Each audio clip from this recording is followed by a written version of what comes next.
bạn đi cứ chia sẻ cao phía bỏ đi nay khẳng mục tiệt lầm hai bạn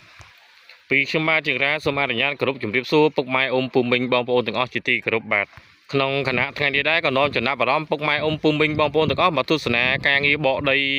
ផ្នែកខាងមុខផ្ទះលំហែដែលម្ចាស់គម្រោងគាត់ត្រៀមនឹងចាក់បេតុងប៉ែកខាងមុខបាទដែលមានទំហំ30 គុណនឹង 20 បាទប្រសិនបើពុកម៉ែអ៊ំពុំមីងបងប្អូនទាំងអស់មានចំណាប់អារម្មណ៍សាងសង់ឬក៏ជួសជុលផ្ទះបាទ25ខេត្តក្រុងអាចតាក់ទងមកខាងខ្ញុំបានជាងរា CR សំណងទទួលមកការសាងសង់និងជួសជុលផ្ទះ25ខេត្តក្រុងបាទផ្ដល់ជូនពុកម៉ែអ៊ំពុំមីងបងប្អូនទាំងអស់នៅគុណភាពសំណងទំនុកចិត្តនិងតម្លៃសមរម្យបាទជាចុងក្រោយខ្ញុំបាទជាងរាក៏សូមលើកម្រាមដៃ10ជូនពរពុកម៉ែអ៊ំពុំមីងបងប្អូនទាំងអស់មានសុខភាពល្អមានសុភមង្គលរកស៊ីទទួលទានមានបានគ្រប់គ្នាបាទពីខ្ញុំបាទជាងរាសូមគោរពលាបាទ